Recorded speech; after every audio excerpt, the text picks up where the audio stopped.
নমস্কার বন্ধুরা, Bengali story স্টেশনের গল্পের আসরে আপনাদের সকলকে জানাই হার্দিক অভিনন্দন। আপনারা জানেন আমরা সব সময় নানান স্বাদের গল্প আপনাদের সামনে এনে থাকি। আমাদের এই চেষ্টা অব্যাহত রেখেই আজ আমরা আপনাদের সামনে নিয়ে এসেছি বিশ্বকবি রবীন্দ্রনাথ ঠাকুরের লেখা গল্প মাল্যদান। আমাদের এই প্রচেষ্টা যদি আপনাদের ভালো লাগে কমেন্ট বক্সে জানাতে ভুলবেন না। আর হ্যাঁ, আমাদের চ্যানেলটিকে অবশ্যই সাবস্ক্রাইব করে দেবেন। Bengali story station, Bengali story station, your story partner. শুরু হতে চলেছে আজকের গল্প মাল্যদান।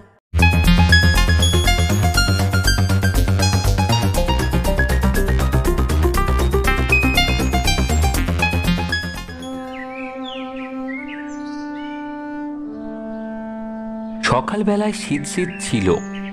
দুপুরবেলায় বাতাসটা অল্প একটু তেতে উঠে দক্ষিণ দিক থেকে বইতে আরম্ভ করেছে।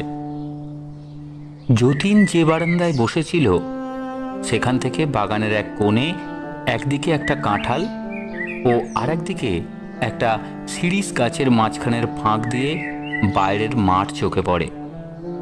সেই শূন্য মাঠ ফাল্গুনের রোদে ধু ধু করছিল। তারই এক প্রান্ত দিয়ে কাঁচা পথ চলে গেছে। সেই পথ বেয়ে বোঝাই খালাস গরুর গাড়ি খুব ধীরে ধীরে গ্রামের দিকে ফিরে চলেছে।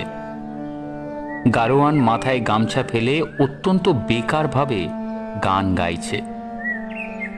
এমন সময় পিছনে একটি নারী কণ্ঠ হঠাৎ করেই বলে উঠল, কি যতীন, পূর্বজন্মের কারোর কথা ভাবছো বুঝি? যতীন বলল, কেন পটল, আমি এমনই হতভাগা যে ভাবতে হলেই পূর্বজন্ম টেনে নিয়ে আসতে হবে? আত্মীয় সমাজে পটল নামে খ্যাত এই মেয়েটি বলে উঠল, আর মিথ্যে বড়াই করতে হবে না, তোমার এই জন্মের সব খবরই তো রাখি মশাই। ছিছ, এত বয়স হলো তবু একটা সামান্য বউ তো ঘরে আনতে পারলে না। আমাদের ওই যে ধনামালিটা, ওরও একটা বউ আছে। তার সঙ্গে তো দুবেলা ঝগড়া করে সে পাড়া শুদ্ধ লোককে জানাই যে বউ আছে বটে। আর তুমি যে মাঠের দিকে তাকিয়ে ভান করছো যেন কার চাঁদ মুখ ধ্যান করতে বসেছ। এ সমস্ত চালাকি আমি কি বুঝি না? ও কেবল লোক দেখাবার ভরক মাত্র। দেখো যতীন, চেনা বামুনের পৈতের দরকার হয় না। আমাদের ওই ধনাটা তো কোনোদিন বিরহের ছুতো করে মাঠের দিকে অমনভাবে তাকিয়ে থাকে না। অতি বড় বিচ্ছেদের দিনেও গাছের তলায় নিড়ানি হাতে ওকে দিন কাটাতে দেখেছি। কিন্তু ওর চোখে তো অমন ঘোর ঘোর ভাব দেখিনি। আর তুমি মশাই 7 জন্ম তো বউয়ের মুখ দেখলে না, কেবল হাসপাতালে মরা কেটে আর পড়া মুখস্থ করে বয়স পার করে দিলে। আকাশের দিকে গদগদ হয়ে তাকিয়ে থাকো কেন? না না, এ সমস্ত বাজে চালাকি আমার ভালো লাগে না, আমার গা জ্বালা করে। যতীন হাত জোর করে বলল, থাক থাক, আর নয়, আমাকে আর লজ্জা দিতে হবে না। তোমাদের ধনাই ধন্য, ওর মতোই আমি চলার চেষ্টা করব। আর কথা নয়, কাল সকালে উঠে যে কাঠকুড়ানির মুখ দেখব তার গলায় মালা পরাবো। এই ধিক্কার আমার আর সহ্য হচ্ছে না। তবে এই কথাই রইল। হ্যাঁ, রইল। তাহলে এসো আমার সাথে। কোথায় যাব? আরে এসোই না। না না, তোমার মাথায় কিছু একটা দুষ্টুমি ঘুরছে, আমি এখান থেকে যাচ্ছি না। তাহলে তুমি এখানেই বসো। বলে পটল দ্রুত পদে চলে গেল। এবার একটু পরিচয় দেয়া যাক। যতীন এবং পটল একদিনের ছোট বড়। পটল যতীনের চেয়ে একদিনের বড় বলে যতীন তার প্রতি কোনো প্রকার সামাজিক সম্মান দেখাতে নারাজ। দুজনেই খুঁড়তুতো জাটতুতো ভাই বোন, বরাবর একসঙ্গে খেলা করে এসেছে। দিদি বলে না বলে পটল যতীনের নামে বাচ্চাবেলা থেকেই বাপ খুড়োর কাছে অনেক নালিশ করেছে, কিন্তু কোনো শাসনবিধির দ্বারা কোনো ফল পায়নি। একটিমাত্র ছোট ভাইয়ের কাছেও তার পটল নাম ঘুচল না। পটল দিব্যি মোটাসোটা গোলগাল, প্রফুল্লতার রসে পরিপূর্ণ। তার কৌতুক হাস্য দমন করে রাখে। সমাজে এমন কোনো শক্তি ছিল না। শাশুড়ির কাছেও সে কোনোদিন গাম্ভীর্য অবলম্বন করতে পারেনি। প্রথম প্রথম তা নিয়ে অনেক কথা উঠেছিল, কিন্তু শেষকালে সকলেই হার মেনে বলল ওর ওই রকমই। তারপরে এমন যে পটলের দুর্নিবার প্রফুল্লতার আঘাতে গুরুজনদের গাম্ভীর্য ধূলিসাৎ হয়ে গেল। পটল তার আশেপাশে কোনোখানে মন ভার, মুখ ভার, দুশ্চিন্তা সহ্য করতে পারত না। অজস্র গল্প, হাসি ঠাট্টায় তার চারিদিকের হাওয়া যেন বিদ্যুৎ শক্তিতে বোঝাই হয়ে থাকত। পটলের স্বামী হরকুমার বাবু ডেপুটি ম্যাজিস্ট্রেট। বিহার অঞ্চল থেকে বদলি হয়ে কলকাতায় আবগারি বিভাগে স্থান পেয়েছে। প্লেগের ভয়ে বালিতে একটা বাগান বাড়ি ভাড়া করে নিয়ে থাকেন। সেখান থেকে কলকাতায় যাতায়াত করেন। আবগারি পরিদর্শনে প্রায়ই তাকে মফস্বলে ফিরে যেতে হবে বলে দেশ থেকে মা এবং অন্য দু একজন আত্মীয়কে আনবার চেষ্টা করছেন। এমন সময় ডাক্তারিতে প্রমোশন পেয়ে যতীন বোনের নিমন্ত্রণে হপ্তাখানেকের জন্য এখানে এসেছে। কলকাতার গলি থেকে প্রথম দিন গাছপালার মধ্যে এসে যতীন ছায়াময় নির্জন বারান্দায় ফাল্গুন মধ্যাহ্নের রসালস্যে আবিষ্ট হয়ে বসেছিল। এমন সময় আগের যে উক্ত করলাম যে কথাগুলি, সেই উপদ্রব আরম্ভ হলো। পটল চলে গেলে আবার কিছুক্ষণের জন্য সে নিশ্চিন্ত হয়ে একটুখানি নড়ে চড়ে বেশ আরাম করে বসল। কাঠকুড়ানি মেয়ের প্রসঙ্গে ছেলেবেলাকার রূপকথার অলিগলির মধ্যে তার মন ঘুরে বেড়াতে লাগল। এমন সময় আবার পটলের হাসি মাখা কণ্ঠের কাকলিতে সে চমকে উঠল। পটল আরেকটি মেয়ের হাত ধরে সবেগে টেনে এনে যতীনের সামনে দাঁড় করিয়েছে। বলল, ও কুড়ানি। মেয়েটি বলল, কি দিদি? আমার এই ভাইটি কেমন দেখ দেখি। মেয়েটি অসংকোচে যতীনকে দেখতে লাগলো। পটল বলল, কেমন? ভালো দেখতে না? মেয়েটি গম্ভীরভাবে বিচার করে ঘাড় নেড়ে বলল, হ্যাঁ, ভালো। যতীন লাল হয়ে চৌকি ছেড়ে উঠে বলল, উফ পটল, কি ছেলে মানুষই করছো? ও, আমি ছেলে মানুষই করি না তুমি বুড়ো মানুষই করো? তোমার বুঝি বয়সের গাছ পাথর নেই? যতীন পালিয়ে গেল। পটল তার পিছনে পিছনে ছুটতে ছুটতে বলল, ও যতীন, তোমার ভয় নেই, ভয় নেই। এখনই তোমায় মালা দিতে হবে না। ফাল্গুন চৈত্রেও কোনো লগ্ন নেই, এখনো হাতে অনেক সময় আছে। পটল যাকে কুড়ানি বলে ডাকে সেই মেয়েটি অবাক হয়ে থাকল। তার বয়স 16 হবে। শরীর ছিপছিপে, মুখশ্রী সম্বন্ধে অধিক কিছু বলবার নেই। কেবল মুখে এই একটি অসামান্যতা আছে যে দেখলে যেন বনের হরিণের ভাব মনে আসে। কঠিন ভাষায় তাকে নির্বুদ্ধি বলা যেতেও পারে, কিন্তু সেটা বোকামি নয়, সেটা বুদ্ধিবৃত্তির অপরিস্ফুরণ মাত্র। তাতে কুড়ানির মুখের সৌন্দর্য নষ্ট না করে বরঞ্চ একটা বিশিষ্টতা দিয়েছে। সন্ধ্যাবেলায় হরকুমার বাবু কলকাতা থেকে ফিরে এসে যতীনকে দেখে বললেন, এই যে যতীন এসেছ, ভালোই হয়েছে। তোমাকে একটু ডাক্তারি করতে হবে। পশ্চিম থেকে দুর্ভিক্ষের সময় আমরা একটি মেয়েকে নিয়ে মানুষ করেছি। পটল তাকে কুড়ানি বলে ডাকে। ওর বাপ মা এবং ওই মেয়েটি আমাদের বাংলার কাছে একটি গাছতলায় পড়েছিল। যখন খবর পেয়ে গেলাম, গিয়ে দেখি ওর বাপ মা মরেছে, মেয়েটির প্রাণটুকু আছে মাত্র। পটল তাকে অনেক যত্নে বাঁচিয়েছে। ওর জাতের কথা কেউ জানে না, তা নিয়ে কেউ আপত্তি করলেই পটল বলে, ও তো দ্বিজ, একবার মরে এবার আমাদের ঘরে জন্মেছে, ওর সাবেক জাত কোথায় ঘুচিয়ে গেছে। প্রথমে মেয়েটি পটলকে মা বলে ডাকতে শুরু করেছিল। পটল ধমক দিয়ে বলল, খবরদার, আমাকে মা বলিস নে, আমাকে দিদি বলিস। পটল বলে, অত বড় মেয়ে মা বললে নিজেকে নাকি বুড়ি বলে মনে হবে। বোধ করি সেই দুর্ভিক্ষের উপবাসে বা আর কোনো কারণে উহার থেকে থেকে শুল বেদনার মতো হয়। ব্যাপারখানা কি তোমাকে একটু ভালো করে পরীক্ষা করে দিতে হবে। ওরে তুলসী, কুড়ানিকে ডেকে আনতো মা। কুড়ানি চুল বাঁধতে বাঁধতে অসম্পূর্ণ বেনি পিঠের উপর দুলিয়ে হরকুমার বাবুর ঘরে এসে উপস্থিত হলো। তার হরিণের মতো চোখ দুটো দুজনের উপর রেখে সে তাকিয়ে থাকল। যতীন ইতস্তত করছে দেখে হরকুমার বাবু তাকে বললেন, বৃথা সংকোচ করছো যতীন।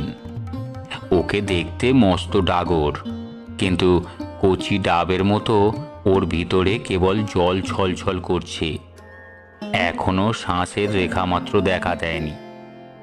ও কিছুই বোঝে না। ওকে তুমি নারী বলে ভ্রম করো না যেন, ও বনের হরিণী। যতীন তার ডাক্তারি কর্তব্য সাধন করতে লাগলো। কুড়ানি কিছু মাত্র কুণ্ঠা প্রকাশ করল না। যতীন বলল, শরীরের কোনো সমস্যা তো বোঝা গেল না। পটল ফস করে ঘরে ঢুকে বলল, হৃদয় যন্ত্রেরও কোনো বিকার ঘটেনি, তার পরীক্ষা দেখতে চাও? এই বলে কুড়ানির কাছে গিয়ে তার চিবুক স্পর্শ করে বলল, ও কুড়ানি, আমার এই ভাইকে তোর পছন্দ হয়েছে? কুড়ানি মাথা হেলিয়ে বলল, হ্যাঁ। পটল বলল, আমার ভাইকে তুই বিয়ে করবি? সে আবার মাথা হেলিয়ে বলল, হ্যাঁ। পটল এবং হরকুমার বাবু দুজনেই হাঁ করে তাকিয়ে থাকলেন। কুড়ানি কিন্তু এদের এই কথাবার্তার মানে বুঝতে পারল না। তাদের মুখের দিকে তাকিয়ে শুধু কুড়ানির মুখখানা একটু হাসিতে ভরে থাকল। যতীন লাল হয়ে উঠে ব্যস্ত হয়ে বলল, পটল, তুমি এটা কিন্তু খুব বাড়াবাড়ি করছো, এটা ভারী অন্যায়। হরকুমার বাবু, আপনি পটলকে বড্ড বেশি প্রশ্রয় দিয়ে থাকেন। হরকুমার বললেন, না হলে আমিও যে ওর কাছ থেকে প্রশ্রয় প্রত্যাশা করতে পারি না। কিন্তু যতীন, কুড়ানিকে তুমি জানো না বলে অত ব্যস্ত হচ্ছ। তুমি লজ্জা করে কুড়ানিকে লজ্জা করতে শিখিয়ে দিচ্ছ যেন। ওকে জ্ঞান বৃক্ষের ফল তুমি খাইও না। সকলে ওকে নিয়ে কৌতুক করে। তুমি যদি মাঝের থেকে গাম্ভীর্য দেখাও, তবে সেটা ওর পক্ষে একটা অসঙ্গত ব্যাপার হবে। পটল বলল, ওই জন্যই তো যতীনের সঙ্গে আমার কোনো কালেই বনল না। ছেলেবেলা থেকে কি বলি ঝগড়া চলছে, ও বড় গম্ভীর। হ্যাঁ, ঝগড়া করাটা বুঝি এমনি করে একেবারে অভ্যেস হয়ে গেছে। ভাই সরে পড়েছেন এখন? ফের মিথ্যে কথা। তোমার সঙ্গে ঝগড়া করে সুখ নেই, আমি চেষ্টাও করি না। আমি গোড়াতেই হার মেনে যাই যে। হ্যাঁ, বড় কর্মই করো। গোড়ায় হার না মেনে শেষে হার মানলে কত খুশি হতাম। রাত্রে শোবার ঘরে জানালা দরজা খুলে দিয়ে যতীন অনেক কথা ভাবল। যে মেয়ে নিজের বাবা মাকে না খেতে পেয়ে মরতে দেখেছে, তার জীবনের উপর কি ভীষণ ছায়া পড়েছে। এই নিদারুণ ব্যাপারে সে কত বড় হয়ে উঠেছে, তাকে নিয়ে কি কৌতুক করা যায়? বিধাতা দয়া করে তার বুদ্ধিবৃত্তির উপরে একটা আবরণ ফেলে দিয়েছেন। এই আবরণ যদি উঠে যায়, তবে অদৃষ্টের রুদ্রলীলার কি ভীষণ চিহ্ন প্রকাশ হয়ে পড়ে।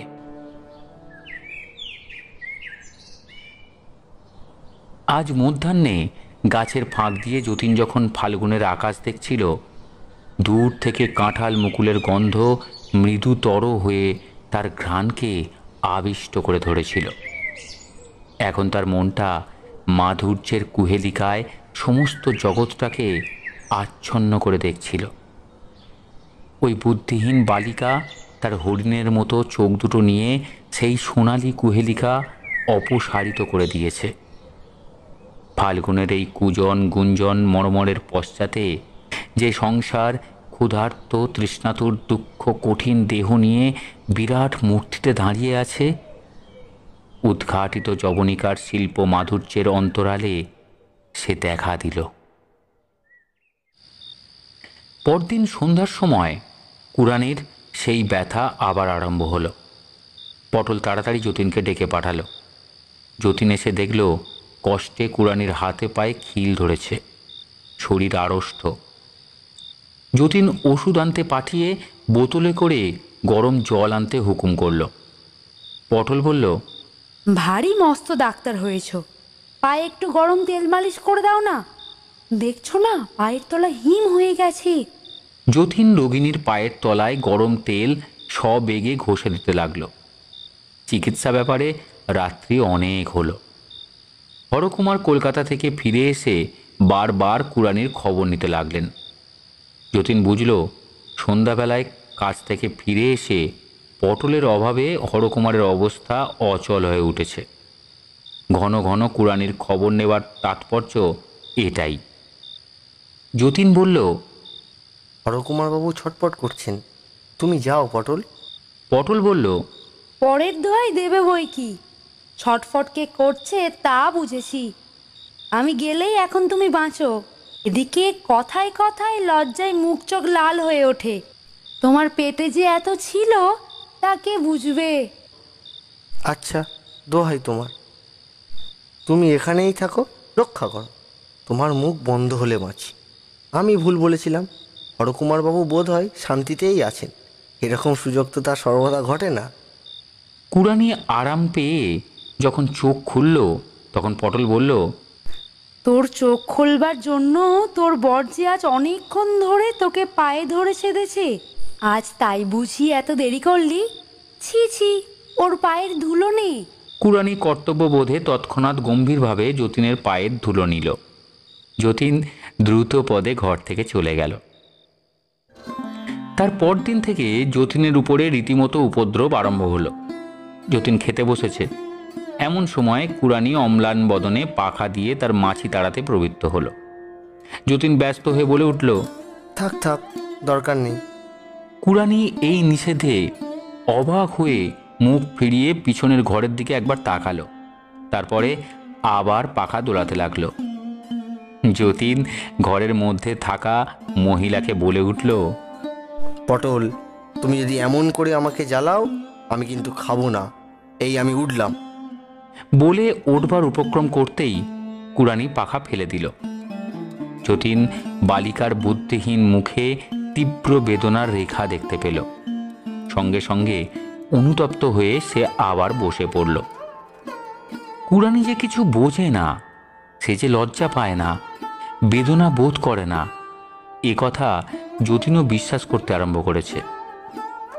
আজ হঠাৎ দেখল সকল নিয়মেরই ব্যতিক্রম আছে, এবং ব্যতিক্রম কখন হঠাৎ ঘটে আগে থেকে তা কেউ বলতে পারে না। কুড়ানি পাখা ফেলে দিয়ে চলে গেল।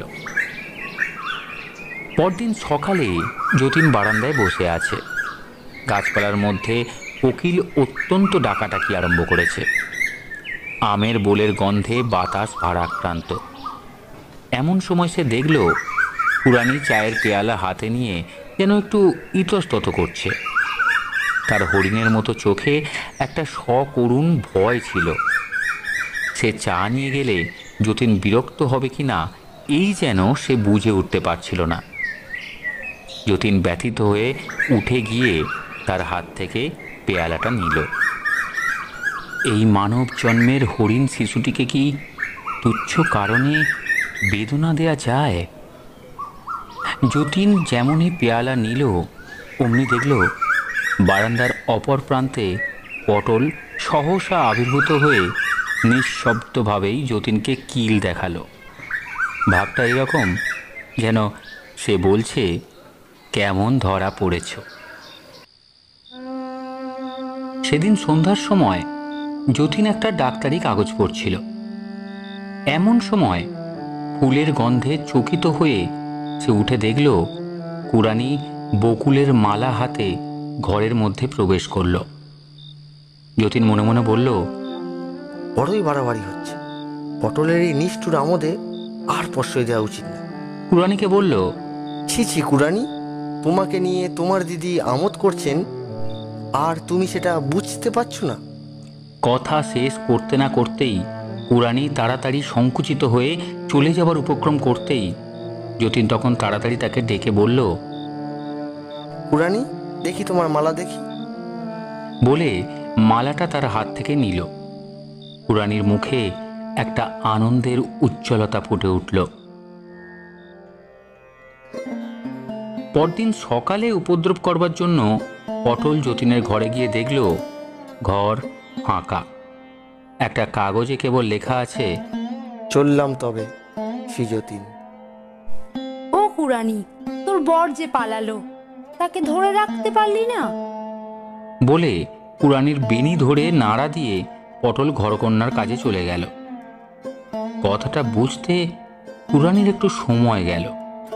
সে ছবির মতো দাঁড়িয়ে স্থির দৃষ্টিতে সামনের দিকে তাকিয়ে থাকল। তারপর ধীরে ধীরে যতীনের ঘরে এসে দেখল তার ঘর ফাঁকা। তার আগের সন্ধ্যার উপহারের মালাটা টেবিলের উপর পড়ে আছে। বসন্তের সকালবেলা স্নিগ্ধ সুন্দর। রোদটা কাঁপা কৃষ্ণচূড়ার শাখার ভেতর দিয়ে ছায়ার সঙ্গে মিশে বারান্দার উপর এসে পড়ছে। কাঠবেড়ালি লেজ পিঠে তুলে ছোটাছুটি করছে এবং সকল পাখি মিলে নানা সুরে গান গেয়ে তাদের বক্তব্য বিষয় কিছুতেই শেষ করতে পারছে না। পৃথিবীর এই কোণটুকুতে এই খানিকটা ঘন পল্লব ছায়া এবং রৌদ্রের দ্বারা রচিত জগৎখণ্ডের মধ্যে প্রাণের আনন্দ ফুটে উঠছিল। তারই মাঝখানে ওই বুদ্ধিহীন বালিকা তার জীবনের, তার চারদিকে যে কি ঘটে চলেছে তার কোনো মানে সে বুঝে উঠতে পারছিল না। সমস্তই তার কাছে কঠিন ধাঁধার মতো। কি হলো, কেন এমন হলো? তারপরে এই সকাল, এই ঘর, এই যা কিছু সমস্তই এমন একেবারে ফাঁকা হয়ে গেল কেন? যার বোঝবার সামর্থ্য অল্প তাকে হঠাৎ একদিন নিজেও হৃদয়ের এই অতল বেদনার রহস্য গর্ভে কোনো প্রদীপ হাতে না দিয়ে কে নামিয়ে দিল? জগতের এই সহজ উচ্ছ্বসিত প্রাণের রাজ্যে এই গাছপালা, মৃগ, পক্ষীর আত্মবিস্মৃত কলরবের মধ্যে কে তাকে আবার টেনে তুলতে পারবে? পটল ঘরকন্যার কাজ সেরে কুরানির খোঁজ নিতে এসে দেখল সে যতীনের ফেলে যাওয়া ঘরে তার খাটের খুর ধরে মাটিতে পড়ে আছে। ফাঁকা বিছানাটাকে যেন পায়ে ধরে সাধছে।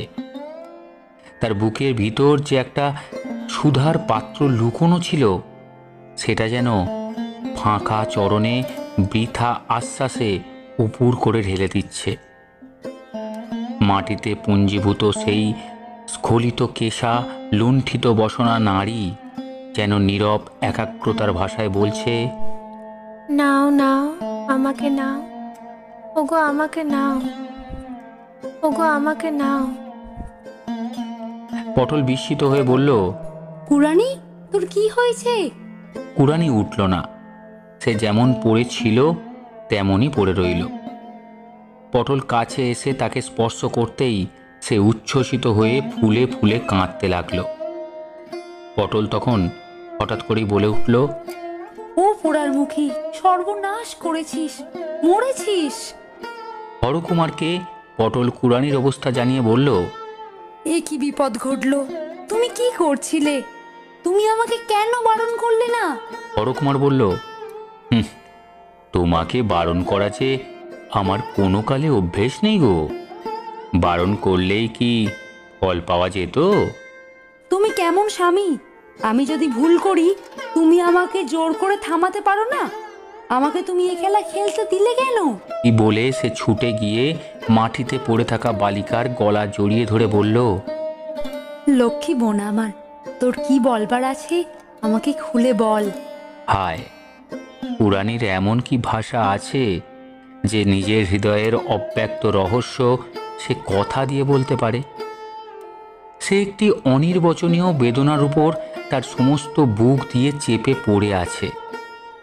সে বেদনাটা কি? পৃথিবীতে এমন আর কারো হয় কি না? তাকে লোকে কি বলে থাকে? পুরাণী তার কিছুই জানে না। সে কেবল কাঁদতে পারে। মনের কথা জানাবার তার কোনো উপায় নেই। পটল বলল, পুরাণী, তোর দিদি বড় দুষ্টু, কিন্তু তার কথা যে তুই এমন করে বিশ্বাস করবি তা সে কখনো মনে করেনি। তার কথা কেউ কখনো বিশ্বাস করে না। তুই এমন ভুল কেন করলি? পুরাণী, একবার মুখ তুলে তোর দিদির মুখের দিকে চা, তাকে মাপ কর। কিন্তু পুরাণীর মন তখন বিমুখ হয়ে গেছে। সে কোনো মতেই পটলের মুখের দিকে তাকাতে পারল না। সে আরো জোর করে হাতের মধ্যে মাথা গুঁজে রইল। সে ভালো করে সমস্ত কথা না বুঝেও এক প্রকার বোকার মতোই পটলের প্রতি রাগ করেছিল। পটল তখন ধীরে ধীরে নিজের বন্ধন খুলে উঠে গেল এবং জানালার ধারে পাথরের মূর্তির মতো স্তব্ধভাবে দাঁড়িয়ে ফাল্গুনের রৌদ্র চিক্কণ সুপারি গাছের পল্লব শ্রেণীর দিকে তাকিয়ে পটলের দুটো চোখ দিয়ে জল পড়তে লাগলো।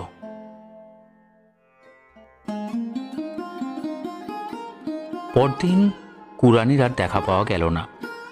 পটল তাকে আদর করে ভালো ভালো গয়না এবং কাপড় দিয়ে সাজাতো। নিজে সে এলোমেলো ছিল। নিজের সাজ সম্বন্ধে তার কোনো যত্ন ছিল না। কিন্তু সাজগোজের সমস্ত শখ কুরানির উপর দিয়েই সে মিটিয়ে নিত। বহুকাল পরে, বহুকাল ধরে জমানো সেই সমস্ত বসন ভূষণ কুরানির ঘরের মেঝের উপর পড়ে আছে। তার হাতের বালা চুড়ি, নাসাগ্রের লবঙ্গ ফুলটি পর্যন্ত সে খুলে ফেলে গেছে। তার পটল দিদির এতদিনের সমস্ত আদর সে যেন গা থেকে মুছে ফেলবার চেষ্টা করেছে। হরকুমারবাবু কুরানির সম্বন্ধে পুলিশে খবর দিলেন। সেবারে প্লেগ দমনের বিভীষিকায় এত লোক এত দিকে পালিয়েছিল যে সেই সকল পলাতকদের মধ্যে থেকে একটা বিশেষ লোককে বেছে নেওয়া পুলিশের পক্ষে শক্ত হলো। হরকুমারবাবু দু চারবার ভুল লোকের সন্ধানে অনেক দুঃখ এবং লজ্জা পেয়ে কুরানির আশা পরিত্যাগ করলেন। অজ্ঞাতের কোল থেকে তারা যাকে পেয়েছিলেন, অজ্ঞাতের কোলের মধ্যেই সে আবার লুকিয়ে পড়ল।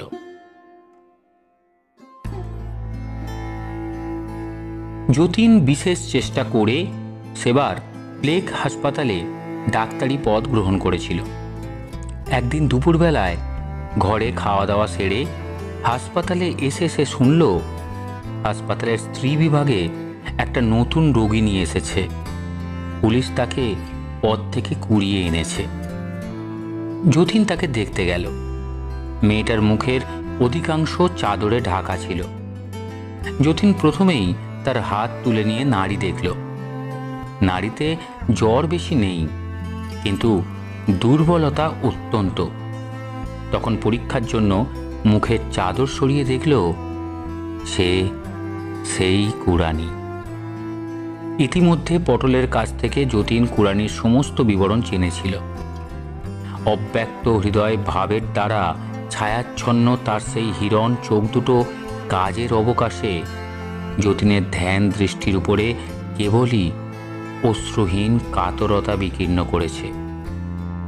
আজ সেই রোগ নিমিলিত চোখের সুদীর্ঘ পল্লব কুরানির শীর্ণ কপলের উপরে কালিমার রেখা টেনেছে। দেখার সঙ্গে সঙ্গে যতীনের বুকের ভিতরটা হঠাৎ কেন যেন কে চেপে ধরল। এই একটি মেয়েকে বিধাতা এত যত্নে ফুলের মতো সুকুমার করে গড়ে দুর্ভিক্ষ থেকে মাড়ির মধ্যে ভাসিয়ে দিলেন কেন? আজ এই যে পেলব প্রাণটি ক্লিষ্ট হয়ে বিছানার উপর পড়ে আছে, এর এই অল্প কয়দিনের আয়ুর মধ্যে এত বিপদের আঘাত, এত বেদনার ভার সহ্য কে করে? ধরল কোথায় এত যন্ত্রণার ভার? যতীনই বা এর জীবনের মাঝখানে তৃতীয় আরেকটি সংকটের মতো কোথা থেকে এসে জড়িয়ে পড়ল? রুদ্ধ দীর্ঘ নিঃশ্বাস যতীনের বুকের মাঝে আঘাত করতে থাকল, কিন্তু সেই আঘাতের তাড়নায় তার হৃদয়ের তারে একটা সুখের মিরও বেজে উঠল। যে ভালোবাসা জগতে দুর্লভ, যতীন তা না চাইতেই ফাল্গুনের একটি মধ্যাহ্নে একটি পূর্ণ বিকশিত মাধবী মঞ্জরীর মতো হঠাৎ করেই তার পায়ের কাছে আপনিই এসে খসে পড়েছে। যে ভালোবাসা এমন করে মৃত্যুর দ্বার পর্যন্ত এসে অজ্ঞান হয়ে পড়ে, পৃথিবীতে কোন লোক সেই দেব ভোগ্য নৈবেদ্য লাভের অধিকারী? যতীন কুড়ানির পাশে বসে তাকে অল্প অল্প গরম দুধ খাইয়ে দিতে লাগলো। খেতে খেতে অনেকক্ষণ পরে সে দীর্ঘ নিঃশ্বাস ফেলে চোখ মেলল। যতীনের মুখের দিকে তাকিয়ে তাকে সুদূর স্বপ্নের মতো যেন মনে করে নিতে চেষ্টা করল। যতীন যখন তার কপালে হাত রেখে একটুখানি নাড়া দিয়ে বলল, কুড়ানি, তখন তার অজ্ঞানের শেষ ঘোরটুকু হঠাৎ ভেঙে গেল। যতীনকে সে চিনল এবং তখনই তার চোখের উপরে বাষ্প কোমল আরেকটি মোহের আবরণ পড়ল। প্রথম মেঘ সমাগমে সুগম্ভীর আষাঢ়ের আকাশের মতো কুড়ানির কালো চোখ দুটির উপর একটি যেন সুদূরব্যাপী সজল স্নিগ্ধতা ঘনিয়ে আসলো। যতীন সকরুণ যত্নের সঙ্গে বলল, কুড়ানি, এই দুধটুকু খেয়ে নাও। কুড়ানি একটু উঠে বসে পেয়ালার উপর থেকে যতীনের মুখে স্থির দৃষ্টিতে তাকিয়ে থেকে সেই দুধটুকু ধীরে ধীরে খেয়ে ফেলল। হাসপাতালের ডাক্তার একটা মাত্র রোগীর পাশে সারাক্ষণ বসে থাকলে কাজও চলে না, আর দেখতেও ভালো হয় না। অন্য জায়গার কর্তব্য সারবার জন্য যতীন যখন উঠল, তখন ভয়ে ও নৈরাশ্যে কুড়ানির চোখ দুটো ব্যাকুল হয়ে পড়ল। যতীন তার হাত ধরে তাকে আশ্বাস দিয়ে বলল, আমি এখনই আসবো কুড়ানি, তোমার কোনো ভয় নেই। যতীন কর্তৃপক্ষদের জানিয়ে দিল যে এই নতুন আনিত রোগিণীর প্লেগ হয়নি, সে না খেয়ে খেয়ে দুর্বল হয়ে পড়েছে। এখানে অন্য প্লেগ রোগীর সঙ্গে থাকলে তার পক্ষে বিপদ ঘটতে পারে। বিশেষ চেষ্টা করে যতীন কুড়ানিকে অন্য জায়গায় নিয়ে যাওয়ার অনুমতি লাভ করল এবং নিজের ঘরে নিয়ে গেল। পটলকে সমস্ত খবর দিয়ে একটা চিঠিও লিখে দিল। সেদিন সন্ধ্যার সময় রোগী এবং চিকিৎসক ছাড়া ঘরে আর কেউ ছিল না। মাথার কাছে রঙিন কাগজের আবরণে ঘেরা একটা কেরোসিন ল্যাম্প ছায়াচ্ছন্ন মৃদু আলোক চারিদিকে ছড়িয়ে দিচ্ছিল। ব্রাকেটের উপরে একটা ঘড়ি নিঃশব্দ ঘরে টিক টিক শব্দে দোলক তুলছিল। যতীন কুড়ানির কপালে হাত দিয়ে বলল, তুমি এখন কেমন বোধ করছো? কুড়ানি তার কোনো উত্তর না দিয়ে যতীনের হাতটা নিজের কপালে চেপে রেখে দিল। যতীন আবার জিজ্ঞেস করল, তুমি এখন কেমন বোধ করছো কুড়ানি? কুড়ানি একটুখানি চোখ বুজে বলল, হ্যাঁ। যতীন আবার জিজ্ঞেস করল, কুড়ানি, তোমার গলায় এটা কি? কুড়ানি তাড়াতাড়ি কাপড়টা নিয়ে সেটা ঢাকবার চেষ্টা করল। যতীন দেখল সেটা একগাছা শুকনো বকুলের মালা। তখন তার মনে পড়ল, সেই মালাটা কি? ঘড়ির টিকটিক শব্দের মধ্যে যতীন চুপ করে বসে ভাবতে লাগল। কুড়ানির এই প্রথম লুকাবার চেষ্টা, নিজের হৃদয়ের ভাব গোপন করবার এই তার প্রথম চেষ্টা। কুড়ানি হরিণ শিশু ছিল, সে কখন হৃদয় ভারাতুর যুবতী নারী হয়ে উঠল? কোন রৌদ্রের আলোকে কোন রৌদ্রের উত্তাপে তার বুদ্ধির উপরকার সমস্ত কুয়াশা কেটে গিয়ে তার লজ্জা, তার ভয়, তার বেদনা এমন হঠাৎ প্রকাশিত হয়ে পড়ল। রাত 2-2:30 সময় যতীন চৌকিতে বসে ঘুমিয়ে পড়েছিল। হঠাৎ দরজা খোলার শব্দে চমকে উঠে দেখল পটল এবং হরকুমারবাবু এক বড় ব্যাগ হাতে প্রবেশ করছেন ঘরে। হরকুমার বললেন, তোমার চিঠি পেয়ে কাল সকালে আসবো বলে ভেবেছিলাম এবং সেই মতো ভেবে বিছানায় শুয়েছিলাম। অর্ধেক রাত্রে পটল বলল, ওগো, কাল সকালে গেলে কুড়ানিকে আর দেখতে পাবো না, আমাকে এখনই যেতে হবে। পটলকে কিছুতেই বুঝিয়ে রাখা গেল না। তখনই একটা গাড়ি করে বের হয়ে পড়েছি। পটল হরকুমারকে বলল, চলো, তুমি যতীনের বিছানায় শোবে চলো। হরকুমার কিছুটা আপত্তির আড়ম্বর করে যতীনের ঘরে গিয়ে শুয়ে পড়লেন। তার ঘুমিয়ে পড়তেও বেশি দেরি হলো না। পটল ফিরে এসে যতীনকে ঘরের এক কোণে ডেকে জিজ্ঞেস করল, আশা আছে কিছু? যতীন কুড়ানির কাছে এসে তার নাড়ি দেখে মাথা নেড়ে ইঙ্গিতে জানালো যে আশা নেই। পটল কুড়ানির কাছে নিজেকে প্রকাশ না করে যতীনকে আড়ালে নিয়ে বলল, যতীন, সত্যি বলো, তুমি কি কুড়ানিকে ভালোবাসো না? যতীন পটলকে কোনো উত্তর না দিয়ে কুড়ানির বিছানার পাশে এসে বসল। তার হাত চেপে ধরে নাড়া দিয়ে বলল, কুড়ানি, কুড়ানি। কুড়ানি চোখ মেলে মুখে একটি শান্ত মধুর হাসির আভাস মাত্র এনে বলল, কি দাদাবাবু? যতীন বলল, কুড়ানি, তোমার এই মালাটি আমার গলায় পরিয়ে দাও। কুড়ানি অনিমেষ অবুঝ চোখে যতীনের মুখের দিকে তাকিয়ে রইল। যতীন বলল, তোমার মালা আমাকে দেবে না কুড়ানি? যতীনের এই আদরের প্রশ্নটুকু পেয়ে কুড়ানির মনে আগের করা অনাদরের একটুখানি অভিমান জেগে উঠল। সে বলল, কি হবে দাদাবাবু? যতীন দুটো হাতে তার হাত নিয়ে বলল, আমি তোমাকে ভালোবাসি কুড়ানি। শুনে কিছুক্ষণের জন্য কুড়ানি চুপ করে রইল।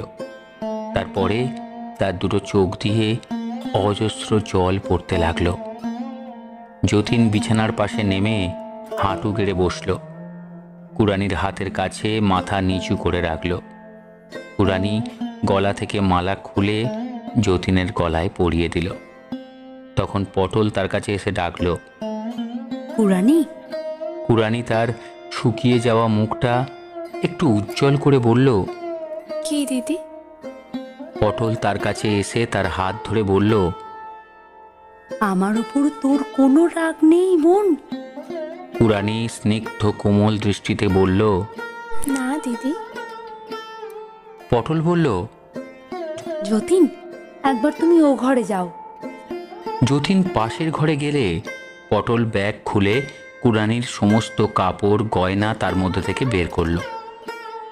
রোগিণীকে বেশি নাড়াচাড়া না করিয়েই একটা লাল বেনারসি শাড়ি খুব ধীরে ধীরে তার কাপড়ের ওপর জড়িয়ে দিল। তারপরে একে একে এক এক গাছি চুড়ি তার হাতে দিয়ে দুই হাতে দুই বালা পরিয়ে দিল। তারপরে ডাকল, যতীন। যতীন আসতেই তাকে বিছানায় বসিয়ে পটল তার হাতে কুড়ানির এক ছড়া সোনার হার দিল।